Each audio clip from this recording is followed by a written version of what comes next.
नमस्कार, स्वागत है आप सभी का। आप देख रहे हैं R9 टीवी। आपके साथ मैं हूं पंकज रौतेला। वक्त हो गया दिन की सबसे बड़ी बहस महापंचायत का। अब इसे 130 करोड़ की आबादी वाले दुनिया के सबसे बड़े लोकतंत्र का दुर्भाग्य कहें या दागियों पर सियासत का दुलार, हर चुनाव से पहले साफ सुथरी राजनीति की कस्में खाई जाती हैं, लेकिन चुनावी दंगल में उन्हीं पर दांव लगाया जाता है। पूरे प्रदेश के चुनाव में तो मान भी लिया जाए कि कुछ दागी आ जाते हैं, लेकिन क्या 7 सीटों के उपचुनाव में भी बेदाग उम्मीदवार नहीं मिल पाते हैं? कल तक बात बागियों को लेकर हो रही थी और आज बात दागियों को लेकर होगी। चर्चा को आगे बढ़ाएंगे R9 टीवी के editor in chief Amitabh Agnihotri ji. स्वागत सर आपका। एक मजबूत पैनल हमारे साथ जुड़ेगा, चर्चा होगी, लेकिन उससे पहले आप रिपोर्ट देखिए। जी हां, आज राजनीतिक दल ये बताएंगे कि आखिर क्यों चुनावी समर में उम्मीदवार दागी उतारा जाता है। दागी यानी आपराधिक पृष्ठभूमि के व्यक्ति को टिकट दिया जाता है। कहने को तो सभी अपने कुर्ते को चमकदार बताते हैं, लेकिन चुनावी मौसम में क्यों ये दाग उन्हें अच्छे लगने लगते हैं, ये समझ से इतर है। मेहमान हमारे साथ जुड़ चुके हैं। बीजेपी से आलोक अवस्थी जी हमारे साथ हैं, हिलाल नकवी जी कांग्रेस से हमारे साथ, विवेक साले समाजवादी पार्टी से हमारे साथ हैं, अनिल के अंकुर राजनीतिक विश्लेषक हमारे साथ हैं, गौतम राणे सागर साहब दलित चिंतक हमारे साथ हैं, Anil Sharma state coordinator ADR हमारे साथ हैं। अमिताभ जी चर्चा की शुरुआत करेंगे। सर, मौजूदा वक्त में उत्तर प्रदेश की सियासत में बागी और दागी पर शोर है। दुनिया का सबसे बड़ा लोकतंत्र, लेकिन यहां की सियासत दागियों के भरोसे है क्या? कोई तो चुनाव होता जो दागदार नहीं होता। मुझे लगता है ये कामना ही गलत है। अब आज जो राजनीति की गंगा बह रही है, जिससे सारी पार्टियां एक एक दो दो बाल्टी भर के अपना काम चला रही हैं, उसको देखते हुए ये कामना ही अपराध है कि संसदीय लोकतंत्र में आपराधिक पृष्ठभूमि के लोग दूर रहें। संभव नहीं। यानी कितनी सरकारें आईं और कितनी सरकारें चली गई, कितनी पार्टियों के घोषणा पत्र आए और वो विस्मृत हो गए, जिनमें ये कहा गया, कभी तो लाल किले की प्राचीर से भी ये कहा गया था कि 2 वर्ष के भीतर संसद और विधानसभाओं को अपराधियों से मुक्त कर देंगे। मुक्त तो कुछ नहीं हुए, बढ़ा उड़ गए। और अपराधी भी गजब गजब विकट विकट किस्म के जी। शांति भंग की आशंका के आरोपी नहीं, सरकारी कार्य में बाधा के आरोपी नहीं, गैर अनुमति के धरना प्रदर्शन करने वाले अपराध के आरोपी नहीं, हत्या, लूट, डकैती, जमीन पर अवैध कब्जा, स्त्री के विरुद्ध अपराध, इस तरह के भारी भरकम अपराधों से सुसज्जित लोग संसद और विधानसभाओं में पहुंचे। और इस मुद्दे पर, बाकी सब मुद्दे पर झंझट है। राम मंदिर पर झंझट, कॉमन सिविल कोड पर झंझट, 370 पर झंझट, हर चीज पर झंझट है इस देश में। एक ही चीज पर एक राय है। समूची सियासत नक्श से शिक तक एक मत है कि दागी हमारे और हम दागियों के। इस पर सब एक मत है, कहीं मत भिन्नता नहीं, कहीं वैचारिक विरोध नहीं, कहीं कोई दूसरी लाइन नहीं। ऐसा लगता है कई बार तो मुझे कि क्या राजनीतिक दल गुप्त रूप से अपराधियों को ढूंढने का, जैसे टैलेंट हंट नहीं कार्यक्रम चलते हैं, जी वैसे कोई क्रिमिनल हंट कार्यक्रम चलाते हैं क्या चुपचाप अंधेरे में, कि भाई देखो हर जिले जिले जाओ और जो बड़ा बवाली हो उसको पकड़ के मेरे सामने लाओ, उससे मिलवाओ यार, जिसका ताप हो जिले में। जी। जिस ढंग से आमद बढ़ रही है, जिस ढंग से वर्चस्व बढ़ रहा है, ये परिस्थिति है। और केसेस का हाल ये, जो अपराधी आ गए उनके विरुद्ध जो मामले अदालतों में है, उनका हाल मालूम क्या है? अंधेरे में विलाप करता हुआ मनुष्य, समझ लीजिए वैसी स्थिति है उन मामलों की। कोई पुरसन हाल नहीं, चल रहे हैं मुकदमे लटक रहे हैं, अटक रहे हैं, भटक रहे हैं। होना यह चाहिए था कि जनप्रतिनिधि के खिलाफ अगर आपराधिक मामला है तो 3 महीने और 6 महीने में डिस्पोज ऑफ हो जाना चाहिए। दोषी है तो बाहर जाए और निर्दोष है तो ठाठ से रहे, फिर आरोप क्यों झेले। लेकिन ऐसा नहीं, और इसके लिए कोई दल गंगा में खड़े होकर कसम खा ले टीवी के लिए, तब भी मान लेना आप लोग जनता से कह रहे हो कि झूठ बोल रहे हैं ये लोग। कोई दल इस बात के लिए हृदय से सहमत नहीं हो सकता कि अपराधियों का प्रवेश विधायिका में निषिद्ध हो। कोई दल नहीं होगा। पार्टी बंद करना मंजूर कर लेंगे, लेकिन ऐसा पाप नहीं करेंगे कि दागी को छोड़ दें ना। हम दागी के दागी हमारे कैसे छोड़ देंगे भाई? फिर करेंगे क्या? जब तक 2-4 कत्ल वाला डकैती वाला साथ नहीं चले तब तक भैया का भौकाल कैसे बनेगा? घंटी बजाने के लिए तो आई नहीं राजनीति में। मूंछों में चमेली का तेल लगा के जब निकले सड़क पर तो 4-6 बंदूकची होने चाहिए ना। वो मुफ्त में तो आते नहीं। वो कहेंगे तुम सांसद बन रहे हो, हमें विधायकी तो दिलाओ, और विधायकी तुम ले रहे हो तो पार्षद बनाओ, जिला पंचायत में भेजो। हमारी बंदूक का, हमारे अपराध का कुछ तो मेहनताना दो भाई। और उसी कुएं में भांग पड़ी, उसी से सब लोटा ले लेके पानी पी रहे। लेकिन सबसे दुखद पक्ष मालूम क्या है? अपराधी कुछ आ गए विधायिका में, ये दुखद है। लेकिन इससे भी ज्यादा दुखद क्या है, वो ये कि किसी भी मुद्दे पर एक राय न रखने वाली भारत की राजनीति इस मुद्दे पर सदैव एक मत रही। ऐसी विकट दुर्धर्ष एकता मैंने भारत के राजनीतिक दलों में किसी विषय पर नहीं देखी। आजादी की लड़ाई में भी मत भिन्नता थी। एक वर्ग कहता था अहिंसा से आजादी आएगी, दूसरा वर्ग कहता था अहिंसा से नहीं आएगी, छठे साठ्यम समाचरित, बंदूक उठानी पड़ेगी। लेकिन ये उससे भी बड़ा मुद्दा, आजादी से भी, इस पे टोटल यूनानिमिटी, सर्वसम्मत मुद्दा, अपराधी रोके जाएं, ये भारत की राजनीति को मंजूर नहीं। सच यही है, इसीलिए आज चर्चा लाया। इस पर जिरह कर लो, अपनी अपनी पीठ ठोक लो कि उनके पास 22 है, मेरे पास 18 है, या उनके पास 18 है, मेरे पास 22 है। बस। हमारे साथ अनिल शर्मा जी हैं, स्टेट कोऑर्डिनेटर है एडीआर के। मैं एडीआर का बड़ा शुक्रगुजार रहता हूं।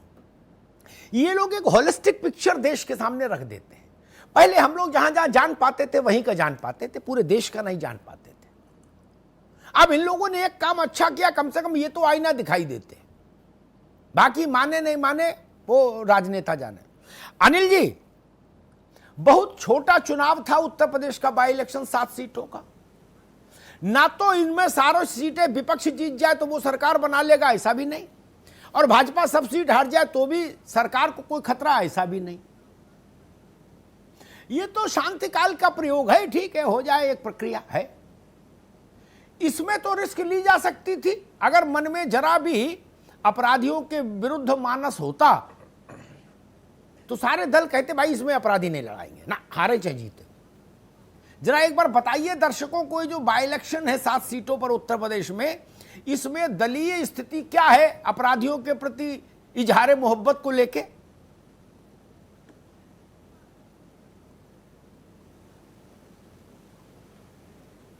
धन्यवाद जी। अमिताभ जी, नमस्कार। ये दलीय स्थिति ये है कि जो 88 परिस्थिति है, इसमें बसपा के कुल 15 जो उम्मीदवार हैं, उनमें से कुल 18 उम्मीदवार 88 प्रत्याशियों में से 87 प्रत्याशियों का शपथ पत्रों का विश्लेषण हुआ है जी।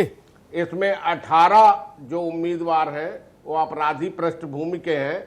इनमें 15 जो उम्मीदवार हैं उनमें गंभीर आपराधिक मामले हैं, जैसे रेप है, हत्या है, लूट है, डकैती है, इससे जुड़े हुए गंभीर अपराधों के हैं। इनमें बसपा से 5 हैं और सपा के 5 हैं, कांग्रेस का 1 है और निर्दलीय 3 है। जी। मैं कहना चाहता हूं कि वही स्थिति हो गई है कि जो जो दवा की दर्द बढ़ता गया।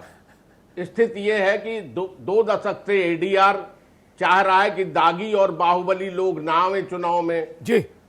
चुनाव आयोग चाह रहा है, और सुप्रीम कोर्ट ने तो बकायदा पिछले लोकसभा चुनाव में ये कहा कि जो जो पार्टियां दागियों को टिकट देंगी वे इस बात का एक इलेक्ट्रॉनिक चैनल और 2 प्रिंट मीडिया को ये विज्ञापन देंगी कि ये हमारे अपराधी, गंभीर अपराधी किस्म के प्रत्याशी है और इनका ये क्रिमिनल हिस्ट्री है, ये कहा था। लेकिन आप देखिए कि कितनी किस्म की चालबाजी और बेईमानी है कि उनके टिकट साइज के इतिहास बताए गए।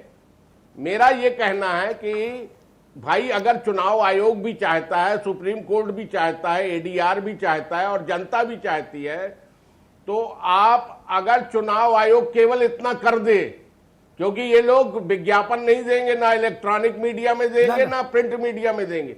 मेरा कहना यह है कि हर जिले के जो निर्वाचन अधिकारी हैं, मुख्य निर्वाचन, वो चुनाव आयोग ये केवल आदेश कर दे कि आप जो मतदाता पर्ची बांटते हो उसी के साथ ही प्रत्येक पार्टी अपने आपराधिक, गंभीर आपराधिक इतिहास वाले प्रत्याशियों का इतिहास टैग करके वोट को मतदाताओं को भिजवा दे, तो मतदाताओं को अपने आप मिल जाएगा। ठीक है। क्योंकि होता यह है कि मीडिया में भी प्रेशर रहता है। जी। अगर मान ली छाप, एक तो दिया नहीं गया, अगर दिया जाए तो भी उस तरह का नहीं प्रकाशित होता है। जी। दूसरा एक चीज और है अमिताभ जी, मुझे विनम्रता पूर्वक कहना है कि अधिकांश जनप्रतिनिधियों को और अधिकांश अधिकारियों को लोक लाज का भय खत्म हो गया है। उसका आप देखिए, आज से 40 साल पहले किसी अधिकारी की एक खबर छप जाती थी, 10 दिन तक वो घर से नहीं निकलता था। अनिल जी, हर नेता ठीक है, आगे कहता था मैंने आगे अनिल जी आएंगे, दोबारा आएंगे आपके पास। ठीक है, दोबारा आएंगे आपके पास। लोक लाज तो गंगोत्री में विसर्जित करे आए लोग। लोकलाज की बात नहीं करो, वो समय खराब करना है। लोकलाज छोड़ दी है। ना छोड़ नहीं दी, लोकलाज छोड़ दी, ना छोड़ी नहीं, गढ़गंगा में प्रवाहित कर दी। अब वो गंगा सागर तक पहुंच गई, विलीन हो गई महासागर में। छोड़ो, अब वो नहीं मिलेगी ढूंढने। लोकलाज नाम की चिड़िया ढूंढो ही नहीं, टाइम नहीं खराब करो अनिल जी। मैं गौतम राणे से टिप्पणी लूंगा, फिर राजनीतिक मित्रों के पास आऊंगा, उसी में अनिल अंकुर से बीच में पूछूंगा। लेकिन एक चीज मैं अनिल जी के सुझाव पर कहता हूं, जोगई जोग सिंधौरा हम नकटी तुम बौरा। उत्तर प्रदेश में कहावत है, आलोक अवस्थी ने सुनी होगी जरूर, ठीक। जोगई जोग सिंधौरा हम नकटी तुम बौरा। उन्होंने कहा, अनिल जी ने, कि सुप्रीम कोर्ट ने कहा, हाई कोर्ट ने कहा, अंतर्राष्ट्रीय न्यायालय ने कहा कि ये जारी करो, वो जारी करो, ये हुआ कि आपराधिक रिकॉर्ड जारी करो। सारी बातें छोड़ो भाई। गौतम राणे, अगर करने का मन होता तो हम रास्ता बता दे रहे, अगले चुनाव में कर लेना। 50 राजनीतिक पार्टियों से ये क्यों काहे को चिरौरी करते घूम रहे हो कि फोटो लगा जारी करो। एक से सुन लो, जो रिटर्निंग ऑफिसर है, डिस्ट्रिक्ट मजिस्ट्रेट है जिले का, उसके पास सारे फार्म गए। वो दैनिक जागरण में, अमर उजाला में पूरे पन्ने का विज्ञापन दे दे फोटो के सहित, सबके कुंडली उसमें बता दे। कौन रोक रहा है उसको? कौन रोक रहा है? ये जोगई जोग सिंधौरा हम नकटी तुम बौरा मत करो। ये शटल कॉक का मामला है कि नहीं गौतम राणे? अमिताभ जी, ये नहीं, निश्चित तौर पे अमिताभ जी देखिए, ये चुनाव आयोग जो हमारी संस्था है वो बगैर दांत का शेर है, और जिस दिन वो दांत का शेर हो जाएगा, दहाड़ने की बजाय कुछ काटने की भी कोशिश करने लगेगा तो सारा का सारा खत्म हो जाएगा। पहले आप भी जानते हैं कि चुनाव पहले बीहड़ के दम पे लड़े जाते थे। बीहड़ में जो डकैत थे उनके डर दिखा करके लड़े जाते थे। अब बीहड़ खत्म हो गए तो पार्लियामेंट और असेंबली को बीहड़ बनाने की कोशिश की जा रही है। डेमोक्रेसी के लिए जो कहा गया था कि democracy of the people, for the people, by the people, ये कभी भी धरातल पे उतर ही नहीं पाया। ये कहीं ना कहीं डायरेक्टली या इनडायरेक्टली इन्वॉल्वमेंट हो गया कैपिटलिस्टों का और क्रिमिनल्स का। जहां कैपिटलिस्टों का इन्वॉल्वमेंट होता है वहां क्रिमिनल्स का इन्वॉल्वमेंट बड़े आराम से हो जाता है। पहले राजनीति में क्रिमिनल नहीं आते थे, लेकिन अब आने इसलिए लगे क्योंकि पीछे से रह करके उनका भय उतना काम नहीं करता था जितना काम अब करने लगा। लेकिन अभी कुछ दिन तक अगर डेमोक्रेसी चलती रही तो शायद इन अपराधियों का भी इतिहास खत्म हो जाएगा, इनका भी समय खत्म हो जाएगा। विवेक साले, मैं विवेक सालेस के पास आऊंगा। एक बात कह के मैं इतना विकट आशावादी नहीं जितना गौतम राणे है। हमने देखी है जन्नत की हकीकत, देखी है धनबल और बाहुबल, इसका असर भारत की राजनीति पर हमारे लोगों के जीवन काल में नहीं जाता। लिख लीजिए विवेक साइलेंस। मैंने एक बार कुछ किसान आए थे मेरे पास मिलने, सबके लिए बात कह रहा हूं, आलोक अवस्थी पर भी लागू है, हिलाल लखवी पर भी, आप पर भी, सारी पार्टियों पर। मैंने कहा मुख्यमंत्री बनाते हो? बोले हां। बुजुर्ग थे, मैंने आपने कई मुख्यमंत्री बनाए होंगे? बोले बनाए भैया। मैक्सिमम कहां मिले? बोले कोठी पे बगीचा में। बहुत भाग्यशाली रहे तो कोठी में जो दफ्तर है वहां। मैंने कभी अंतःपुर में प्रवेश पाए? बोले ना। मैंने तुम में और उद्योगपति में यही अंतर है, वो ना बगीचा में मिलता है ना दफ्तर में मिलता, वो अंदर जाता है। क्या तुम्हारी हैसियत बाहर तक की है? अंदर जो आत्मीयता होती है कि भाई ले आओ पराठा ले आओ, है भैया खा लो, दो खा लो, बैठो, आ जाओ बिस्तर पे आ जाओ, क्या वो ननकू रज्जाक को नहीं मिलती? ये भी सच है। खैर विवेक साइलेंस, आपको 7 उम्मीदवार चुनने थे, आपने हचक के 5 अपराधी चुन लिए। उसमें तमाम तरीके के अपराध करने वाले महान लोग थे। नाना प्रकार के अपराधों के विशेषणों से विभूषित लोगों को आप उतार लाए। अरे मान लो 7 में 7 जीत लोगे तो क्या सरकार बना लोगे महाराज? शैलेश जी। नहीं देखिए अमिताभ जी कहीं ना कहीं आपकी बात से मैं बिल्कुल सहमत हूं, और इस पे मैं यही कहूंगा कि इलेक्शन कमीशन को कहीं ना कहीं कोई बड़ी इसके लिए संज्ञान लेना पड़ेगा। कोई बहुत सख्त कदम उठाते हुए कोई एक बड़ा रूल बनाना पड़ेगा जिससे इस तरह की समस्याएं ना आए। पहली बात, मैं यहाँ किसी को डिफेंड करने या किसी पे इल्जाम लगाने अमिताभ जी नहीं आया हूँ। ये प्रॉब्लम सिर्फ उत्तर प्रदेश की नहीं है, ये this is a problem pan India, पूरे इंडिया की प्रॉब्लम है। आप चाहे आंध्र प्रदेश देख लीजिए, कर्नाटक देख लीजिए, बिहार देख लीजिए, मध्य प्रदेश, गुजरात, कहीं जाइए, हर जगह ये कहीं ना कहीं प्रॉब्लम आती है।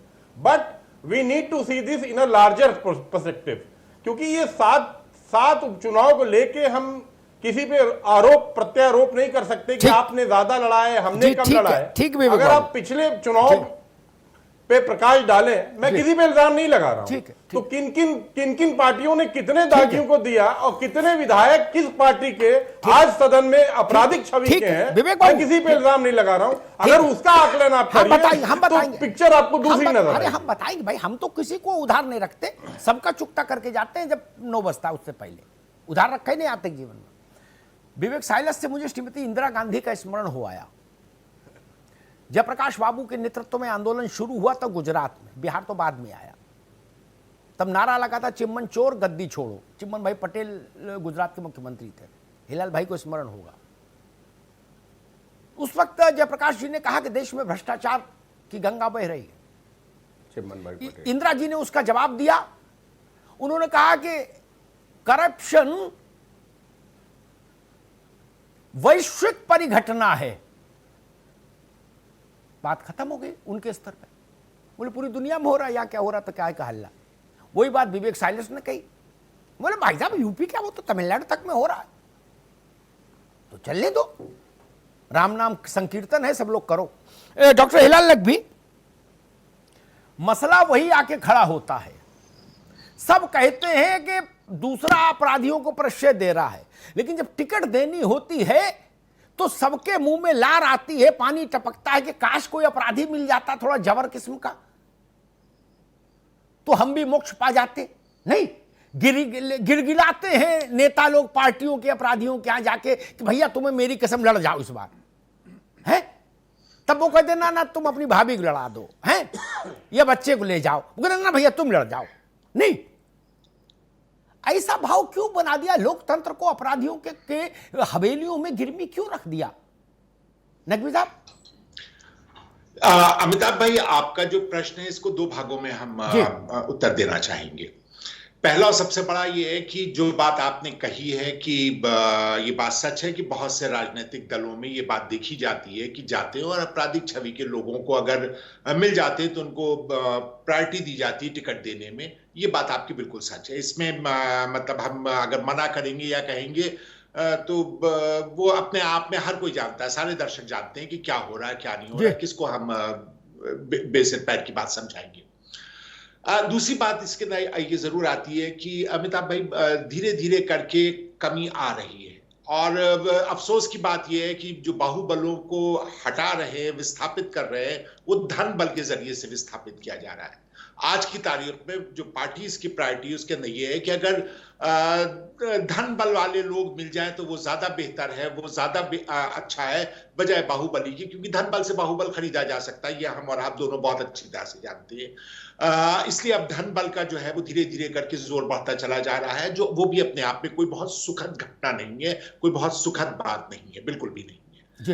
इसको दूर करने के लिए हम भी बड़ी बड़ी बातें कर सकते हैं कि किसी भी पार्टी को नहीं देना चाहिए। मेरी पार्टी ने केवल एक को दिया है, उसके ऊपर भी गैंगस्टर एक्ट 2/3 का लगा है और आपराधिक है, वो मतलब वो है, हम बिल्कुल कर सकते हैं। और उसके लिए आप भी जानते हैं कि अच्छी बातें करने में किसको देर लगती है, लेकिन ये चिंताजनक बात है, निश्चित रूप से चिंताजनक बात है। विशेष करके उन जो सीरियस किस्म के राजनीतिक है या जो सियासत में लोग हैं जो बेचारे दरी बिछा करके शुरू करते हैं और धीरे धीरे करके ऊपर आते हो, जब उनका नंबर आता बहुत अच्छी बात है जी, बहुत अच्छी बात। बाहुबली या कोई धन बल वाला आदमी आ गया और वो फिर से दरी बिछाने के लिए चले गए। ठीक है, हिलाल बड़ी अच्छी बात कही आपने। मैं आलोक अवस्थी जी के पास चलूंगा। अवस्थी जी, सत्यनारायण कथा हमारे आपके सबके घर में होती है, बहुतों के मासिक आधार पर होती है, हर पूर्णमासी को।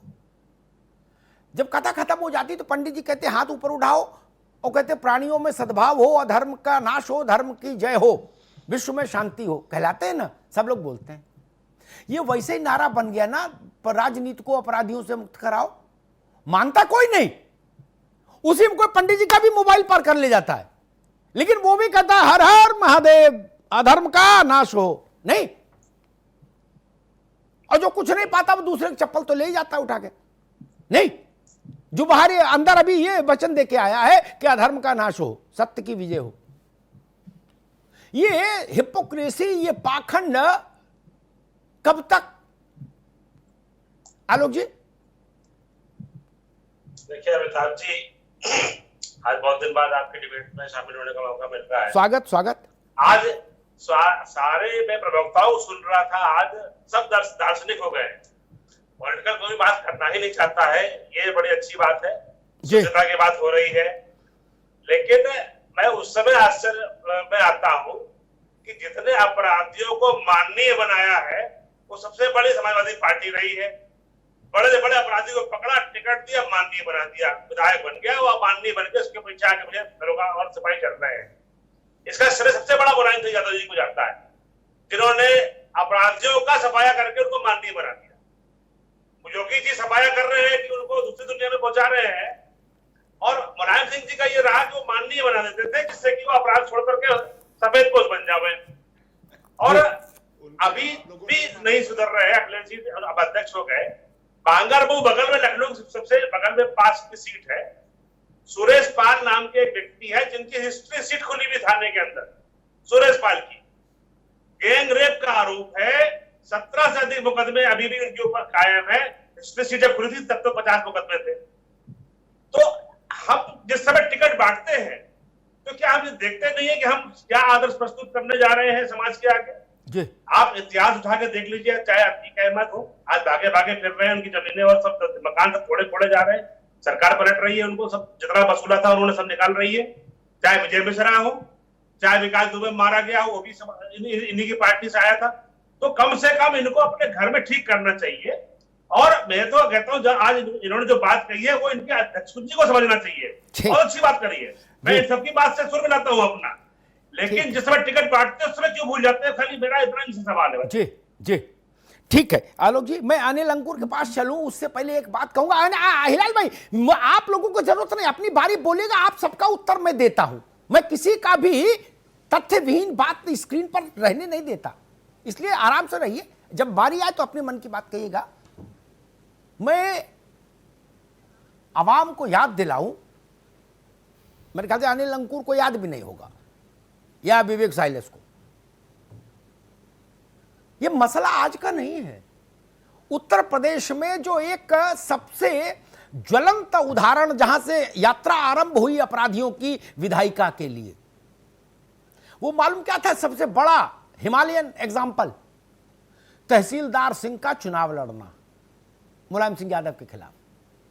बाद में सपा ने क्या किया, कहां से अपराधी लाए, वो विषय अलग का है, वो भी ठीक है, लेकिन तहसीलदार सिंह को कौन लाया? बाकी तो हिस्ट्री सीटर है उनकी, तो वो तो हिस्ट्री क्रिएटर थे तहसीलदार सिंह, भाई तहसीलदार सिंह। पंडित हरिशंकर तिवारी को राजनीति में कौन लाया, मंत्री किसने बनाया? एक पार्टी इधर बैठी, एक उधर बैठी है, वो भारत की दोनों राष्ट्रीय पार्टियां हैं, सत्ता की स्वाभाविक दावेदार है। नई पीढ़ी को याद नहीं होगा, पंडित जी को गोरखपुर यूनिवर्सिटी के कार्यकारिणी का सदस्य बनाया, गजबे हो गया, मंत्री बनाया। इसलिए महाराज मानकर चलो कि सब वही कर रहे हैं। सोमवार को इनने ज्यादा कर लिया, मंगल को दूसरे ने ज्यादा कर लिया। अनिल अंकुर, मुझे तो इस स्नान गृह में सब एक ही दिगंबरी मुद्रा में दिख रहे हैं जी। को बड़ छोट कहत अपराधु, किसको छोटा कहूं किसको बड़ा कहूं, क्या कहते हो भाई?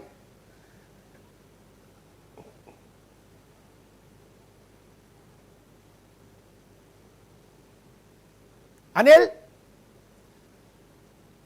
आवाज जा रही है आप तक? अमिताभ जी, जी आपने जो जी अमिताभ जी आपने जो बात जी आ रही आपने जो आज आपने सबसे पहले बधाई देना चाहता हूं, जो आज आपने जो कैचवर्ड दिया है बिटवीन द अपराधी और नेताओं के बीच में कि दोनों मेट फॉर ईच अदर, ये बहुत अच्छा कैचवर्ड आपने दिया है और ये वाकई में सही है। एक चीज मैं बताना चाहूंगा, जैसा कि अभी आपने जिक्र किया कि अपराधी और राजनीति का किस्सा कहां से शुरू हुआ था। जैसा कि आपने बताया कि पहले राजनीतिज्ञों ने अपने लाभ के लिए अपराधियों का उपयोग करना शुरू किया और करते रहे तो जब अपराधियों को लगा कि ये राजनेता हमारे बलबूते पे जीत रहे हैं तो हम क्यों ना खुद चुनाव में कूद जाएं, तो धीमे धीमे वो खुद चुनाव में आने लगे। और वो जो पहले बैक मतलब पीछे से पर्दे के पीछे जो सपोर्ट करते थे, अब वो सीधे फ्रंट लाइन में आने लगे। और ये भी अच्छा रहा नेताओं के लिए भी, क्योंकि अब तो सारे नेता खुले तौर पे ये कहते हैं हमें जिताऊ और टिकाऊ प्रत्याशी चाहिए। जब ये जिताऊ और टिकाऊ प्रत्याशी की परिभाषा लेके आते हैं तो उसमें अपराधी उनके सामने सबसे सामान्य रूप से बहुत आसानी से उपलब्ध होते हैं। उनके पास धनबल भी होता है और बाहुबल भी होता है, वो बूथ कैप्चरिंग कराने से लेकर के हर प्रकार में मैनेजमेंट में माहिर होते हैं। यही कारण है कि राजनीतिक पार्टियों को ये सबसे अच्छा फार्मूला लगा कि अगर हमें इतनी सीटें जीतनी है, उनके लिए इतने % हम अपराधी ले लें तो हम निश्चित रूप से सरकार के आसपास पहुंच जाएंगे, सरकार बनने की स्थिति में होंगे। यही इसीलिए चाहे उपचुनाव हो या आम चुनाव हो, सब में अपराधियों को बोलबाला होता है, वो आप सामने देख रहे हैं। जी बिल्कुल ठीक बात है। एक ब्रेक लेना है। मैंने तो टिकट बांटने वाले भी मेरे मित्र हैं उत्तर प्रदेश में, ज्यादातर सबके साथ बैठना उठना रहा है। बड़ा अपराधी आ जाए तो चेहरे पर ऐसे चमक आ जाती है जैसे शरद पूर्णिमा का चांद। बोले गुरु अब मजा आएगा इस सीट पे, भैया आ गए हैं क्या? उनके बायोडेटा में वो फेदर वो है, मोर पंख है उनके मुकुट में। बोले भैया ने 5 रेप भी किए। बोले बड़ा जलवा होगा फिर तो। बोले 10 डकैती भी डाली है। बोले तुरंत अंदर बुलाओ और ए फार्म बी फार्म सब दे दो इनको इकट्ठा। अमिताभ अग्निहोत्री टिकट मांगे तो सर्वे पर सर्वे होगा। बोले जी ये फलाना कर सर्वे, ढिकाना सर्वे, फिर 3 बार पैनल जाएगा, फिर उसमें नाम जाए, फिर जिला पास करे, फिर क्षेत्रीय कमेटी, फिर मंडल कमेटी, फिर प्रदेश कमेटी, फिर संसदीय बोर्ड। क्या आदमी सारा थक के पागल हो जाए, वो कहे छोड़ो छोड़ो भाई। क्या और अपराधी इच्छा जता दे कान में, क्या कि भैया सोच सकते हैं, क्या टिकट बा उसके घर आ जाती। आलोक जी, हिलाल जी इस बात की गवाही देंगे, विवेक साइलक, कभी किसी अपराधी का कोई सर्वे हुआ? कोई कमेटी बैठी उस पर? संसदीय बोर्ड, राष्ट्रीय बोर्ड, अंतर्राष्ट्रीय बोर्ड, कोई बोर्ड नहीं बैठा। उसने कहा नाम ही काफी मेरा, बता देना। जौनपुर में एक सज्जन है, उनका कभी कोई सर्वे कराया किसी पार्टी ने? सब पार्टियों चुनाव लड़े नहीं ना। गाजीपुर वाले भाजपा छोड़ सबसे लड़ चुके, मान लो, कभी कोई सर्वे हुआ? सर्वे होगा जब अमिताभ अग्निहोत्री टिकट मांगेंगे, अनिल मांगेगा। बोले नहीं टिकट ऐसे नहीं मिलती, उसके लिए सर्वे में जाना पड़ेगा। मसला ये है भैया। ब्रेक के बाद आते हैं, जरा समझ लेते हैं।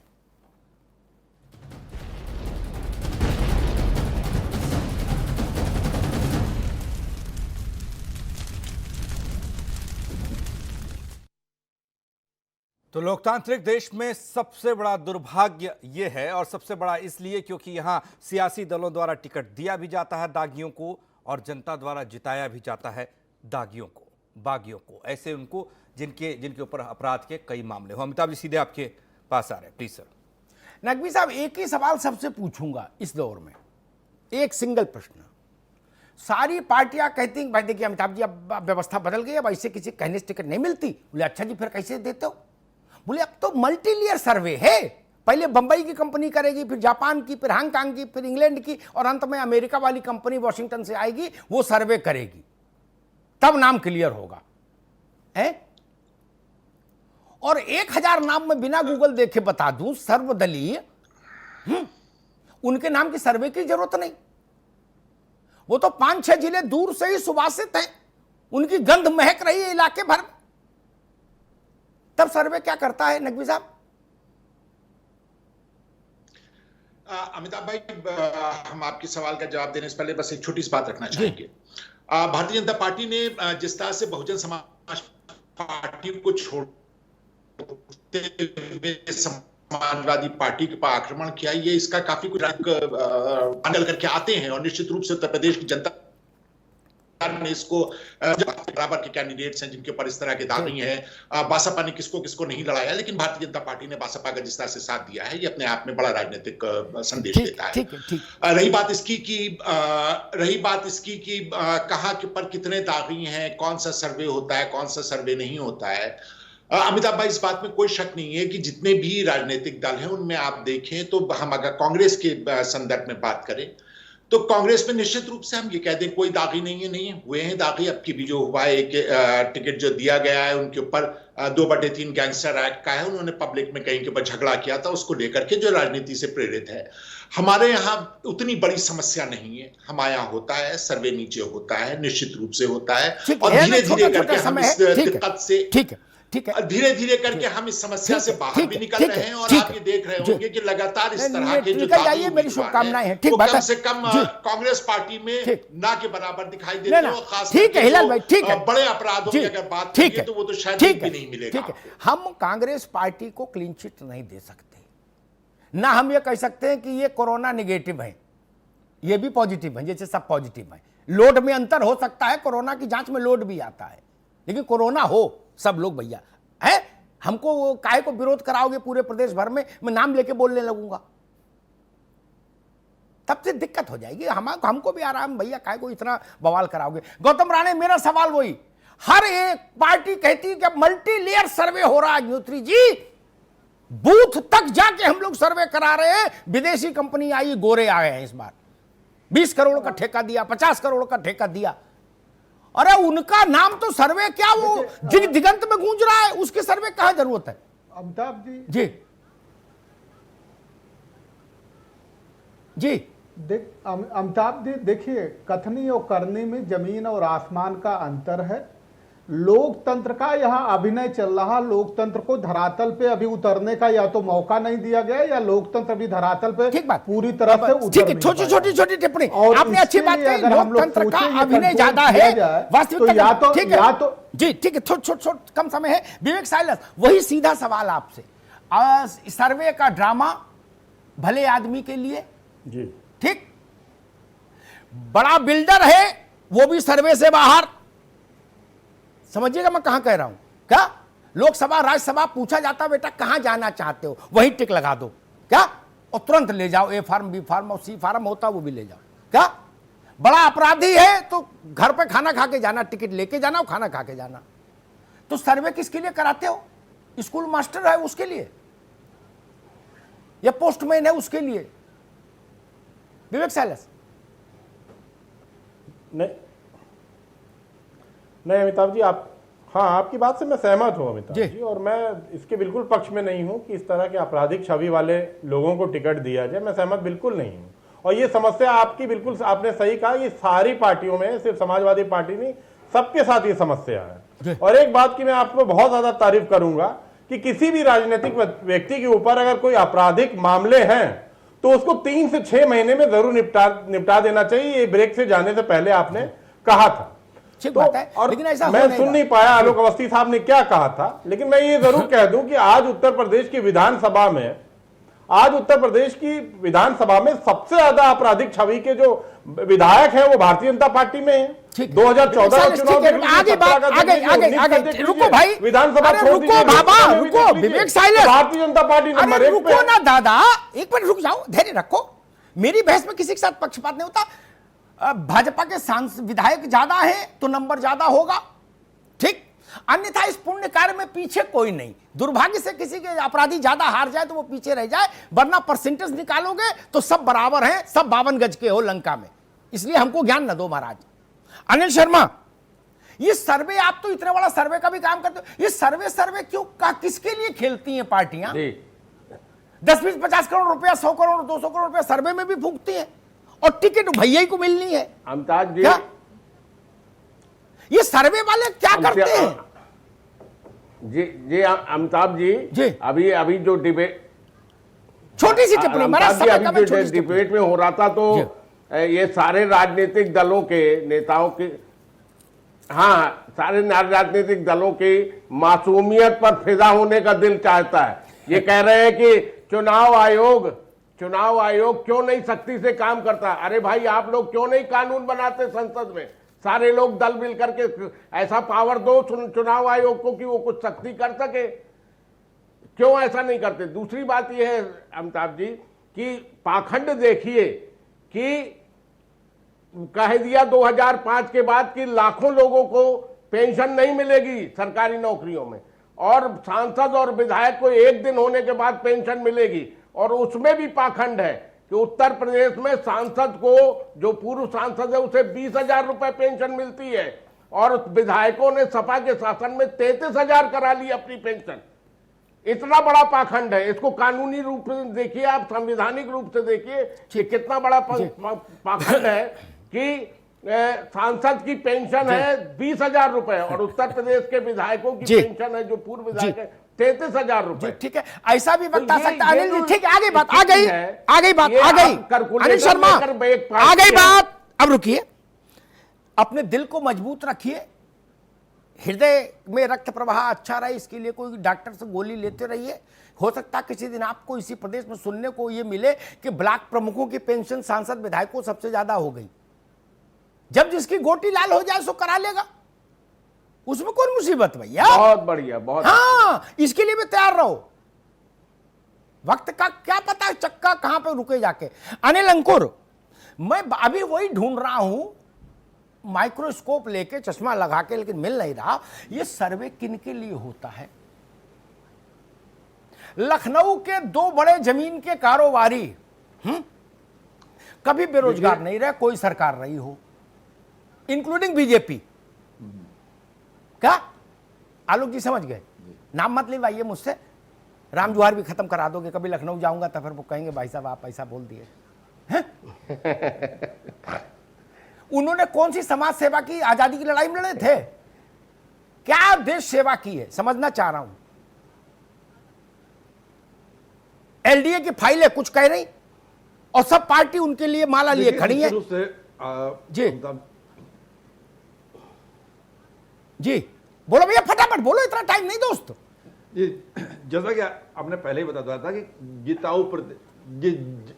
सर केवल जिताऊ प्रत्याशी का ही फार्मूला सारी पार्टियां लेके चलती हैं, चाहे बिल्डर हो चाहे अपराधी हो, कि उनको केवल सामने दिखता है कि हमारा कैंडिडेट कैसे जीते, इसके ही पूरी गणित होती है। आम सामान्य कार्यकर्ता या सामान्य आम आदमी जो निश्चित रूप से लाठियां खाता रहता है, उसको कभी भी टिकट की इतनी प्राथमिकता नहीं दी जाती जितने इन अपराधियों को दी जाती है। इसके पीछे रीजन यही है कि उसके बाद धनबल बाहुबल दोनों उपलब्ध हैं। जैसा कि अभी आपने बताया बिल्डर यहाँ उत्तर प्रदेश के लगातार ऐसा करते रहे। एक चीज मैं आपको ऐड ऑन करने जाऊंगा, क्योंकि आपका टॉपिक है अपराधियों को लेकर के।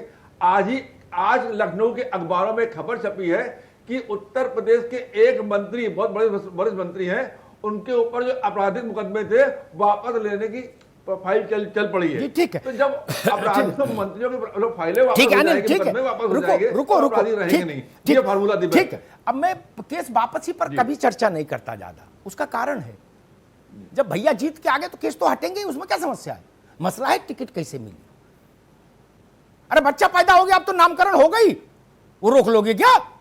हम सरकार में आ जाए और केस भी चले, ऐसा कभी हुआ है? ना, ये सब बात गलत है। आलोक जी के पास चलूं उससे पहले एक और उदाहरण देता हूं। पश्चिम में जैसे हरियाणा के लिए कहते हैं देशों में देश हरियाणा, यहां दूध दही का खाना है ना, वैसे पश्चिम उत्तर प्रदेश में दूध की सरिता बहाने वाले एक सज्जन हैं। हर पार्टी उनके लिए रुचना जानते हैं, टीका करने वाली थाली जिसमें चावल और ये सब होता है, कलावा और रोली चंदन है, रुचना की थाली लेके क्यों खड़ी होती है? वहां होड़ मची है कि उच्च सदन में, भैया इनके कोटे से आप रह लिए, अब हमको सेवा का अवसर नहीं दे रहे हो, आपको मेरी कसम आपकी हमारी पार्टी जाओ। आलोक अवस्थी, ऐसा प्यार कभी गरीब किसी स्कूल मास्टर, यूनिवर्सिटी के प्रोफेसर, कभी काबिल और आदमी समाज सेवी व्यक्ति के लिए नहीं उपजा क्या? उनके यहां सब जाते हो, बोले भैया तुम्हें मेरी कसम उन्हीं की पार्टी से रहोगे क्या? अब तो हमारी भी हैसियत हो गई, आ जाओ। वो कहते अच्छा तुम्हारे में फिर आएंगे, साल भर रुक जाओ, अभी आएंगे क्या? इतना कह के वो अपना प्लांट देखने लगते हैं, कहते हाँ भाई जल्दी जल्दी पैक करो क्या? ये देश की सेवा हो रही है। मतलब अच्छा विषय लिया आज आपने जी। अभी हम तो जो कट्टा कट्टी तमंचा और राइफल वाले अपराधियों की बात कर रहे थे, कांग्रेस ने तो सबसे पहले झपट्टा मारा, कल तोप को उठा लो, और तोप को उठा करके पंजाब की जेल में जमा कर दिया। पंजाब की जेल से सरकार, यूपी सरकार मांग रही है 2 साल से कि तोप को ले आने किसी तरीके से, इनको उनका हिसाब किताब कर ले, लेकिन तोप को पकड़ के रखा कांग्रेस ने कि अगला चुनाव तो तोप से लड़ेंगे हम। तो जहां तक राजनीतिक शुचिता की बात करती है कांग्रेस, चाहे प्रियंका वाड्रा हो चाहे राहुल गांधी हो, मैं बात मुख्तार अंसारी की कर रहा हूं, उत्तर प्रदेश को लाने के लिए उनके पीठ में कोई दर्द होता है, कभी रीढ़ की हड्डी खराब हो जाती है, क्योंकि उनका, अब मैं मुंह से शब्द नहीं निकालना चाहता, क्योंकि उत्तर प्रदेश के अंदर जानते हैं कि हम आएंगे तो हमारे साथ क्या सलूक किया जाएगा, उनको पता है। तो जितना उन्होंने कमाया था, खिलाया था, वो सब सरकार जब्त कर रही है। और तोप तमंचे वालों से बड़े तोप लेकर कांग्रेस बैठी हुई है जी।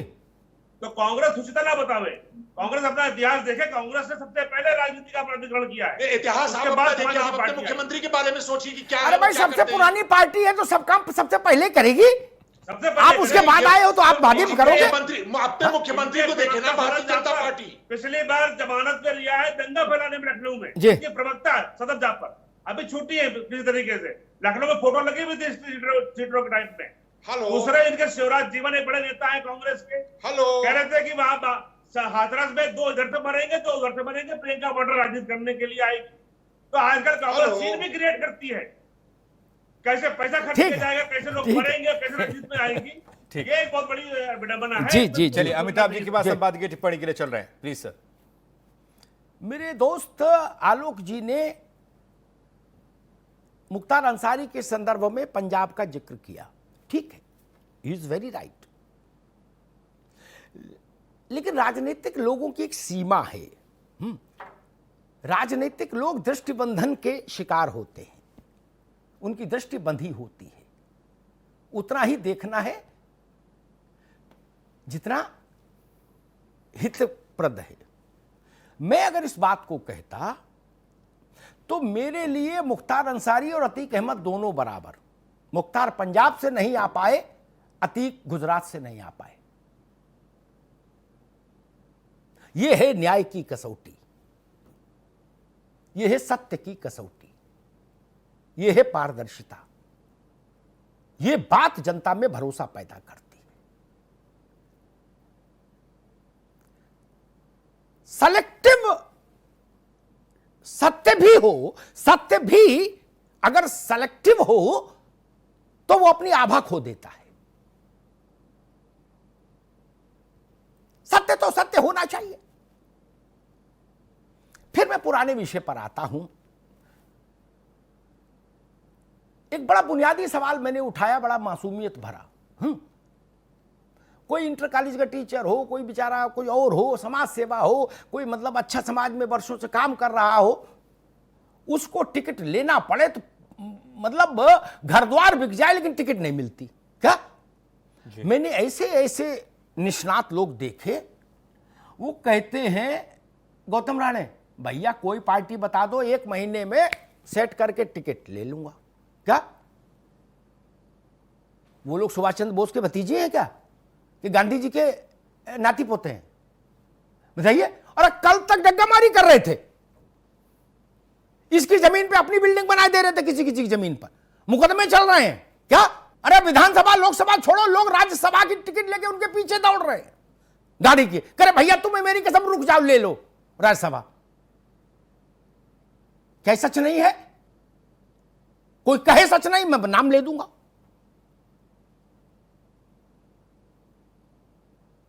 और एक बात बताता हूं, मतलब कोढ़ में खाज। मैं तो उतनी बातें बताऊंगा, मैं अनिल शर्मा जी की तरीके से जाए उतना पढ़ लिख नहीं पाता हूं। मैं तो जितना जीवन देखता हूं उतना बताता हूं। ये 2019 के चुनाव से पहले मैं कन्नौज में था, एक कार्यक्रम में गया था भाषण देने।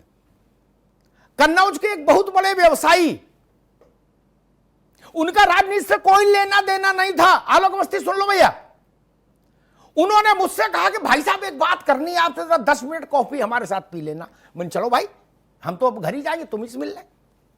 बोले भाई साहब हमारे पास ऑफर आया है टिकट के लिए। मैंने तुम राजनीति में कभी रहे? बोले मेरा कोई राजनीति से लेना देना नहीं। बोले आया कि सीधी बात करा देंगे क्या? तो मैंने कहा तुम क्या सोच रहे हो? बोले भाई साहब इसीलिए तो आपको पूछ रहे हैं क्या करें। मैंने क्या प्रस्ताव है? तो उन्होंने बताया कि भाई 15 का मामला है, 15 + 15 क्या लगाऊं कि ना लगाऊं, जीतने की संभावना कितनी है, क्या है। और वो कह रहे थे दिन में 3 दफे फोन आता है कि भैया जल्दी बताओ, फिर जैसे ट्रेन की टिकट हो कि जल्दी लॉक कर दो नहीं तो फुल हो जाएगी। क्या सच नहीं है? यहां तो आके कोई भी ज्ञान देके चला जाता है। टीवी का मंच हर की पैड़ी है, जो आए सो ज्ञान देके निकल ले। क्या सच्चाई नहीं है? कोई कहे नहीं है, मैं नाम बता दूंगा। कौन उनको दिन में 3 बार फोन कर रहे थे कि टिकट ले लो, टिकट ले लो, टिकट ले लो। अरे टिकट ना हो गई, सरकार तरकारी भाजी हो गई। सेल्समैन रखे हुए, सेल्समैन रखे हुए हैं पार्टियों ने, सेल्समैन रखे हुए हैं। और फिर हम लोग बहस करते हैं कि लोकतंत्र है, गरीब का शासन होना चाहिए। राजेंद्र बाबू ने कहा था कि आज जब जिस दिन संविधान आत्मार्पित हुआ 1950 26 जनवरी, तो राजेंद्र बाबू ने कहा आज प्रजा राजा हो गई। और अब प्रजा को कौन पूछ रहा है? मसला यहां पर है। फिर हम लोग कहते हैं कि अच्छे लोग राजनीति में क्यों नहीं आते। मैं पलट कर प्रतिप्रश्न करता हूं बहुत विनम्रता से। चलो मैं 4 अच्छे लोग चारों दलों के पास भेजता हूं, बसपा, सपा, भाजपा और कांग्रेस। देखें आप लोग कितना एंटरटेन करते हैं उनको। अलग अलग विधानसभा क्षेत्रों की उनकी छवि अच्छी है, ईमानदार है, संघर्षशील हैं, लेकिन उनके पास धन नहीं है और बंदूक का लाइसेंस नहीं है। किसी के जन्म पत्री में ग्रह में राजयोग हो, वो टिकट पा जाए तो उसकी किस्मत, अन्यथा मिलेगा किसी को नहीं। चारों दलों के नेता मुझसे दाएं बाएं करके विनम्रता पूर्वक कह देंगे कि भैया अब वहां तो ऐसा मामला फंस गया, क्या जी मिलेगी नहीं टिकट। मसला तो यहां पर है भाई साहब, कहां पर करूं सिंगार पिया मोरे आंधर रे। अरे लगाए भी सिंदूर तो किसके लिए लगाए? जो जितना बड़ा बाहुबली। और एक बात कह के मैं बात समाप्त कर दूंगा। आलोक भाई हैं, हिलाल जी हैं, विवेक साइलस हैं, बसपा से कोई है नहीं। हमने कभी पलट कर ये क्यों नहीं देखा कि जो आदमी राजनीति में आने से पहले छोले कुलचे बेचा करता था, क्या वो 10,000 करोड़ का आदमी हो गया 15 साल में? क्या क्यों नहीं देखा? इसके लिए कुछ जांच की जरूरत है। शहर में उतरिए, लोग बता देंगे। भैया कोठी देख के लग जाएगा बी घूम फैली है। ये कौन सा लक्ष्मी मंत्र है जो सिद्ध कर लिया? कोई फैक्ट्री नहीं आपकी, कोई काम नहीं आपका, बायोडेटा में लिखा है समाज सेवा, कृषि कार्य। उत्तर प्रदेश में तो कृषि की इतनी किसी के पास है ही नहीं कि जीवन चल जाए। फिर ये अट्टालिकाएं कहां से बन रही हैं, व्हाइट हाउसेस? राजनीति यहीं से दूषित होती है जी। सरल आदमी को, ईमानदार आदमी को डर लगता है कि हम राजपथ पर जाएं तो दरवाजा खटखटाएं तो खुलेगा कि नहीं खुलेगा। आप उसको ये भरोसा दीजिए अपने आचरण से कि आइए दरवाजा खटखटाइए, हम आपके लिए दरवाजा खोलेंगे।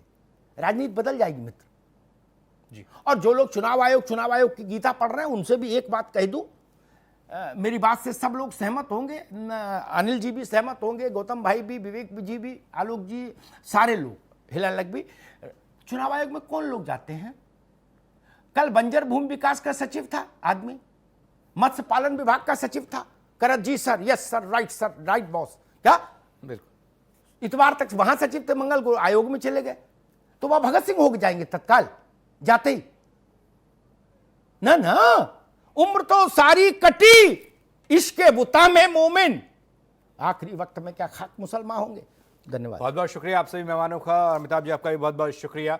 अब सियासी दल चाहे जो बात कहें, चुनाव आयोग के पाले में गेंद डालें और दागियों को टिकट दें, लेकिन मौका तो आपके पास भी होता है, यानी कि जनता के पास भी होता है ऐसे लोगों को, आपराधिक पृष्ठभूमि से आने वाले लोगों को नकारने का। महापंचायत में आज इतना ही। बाकी खबरों के लिए आप बन रहे R9 TV के साथ।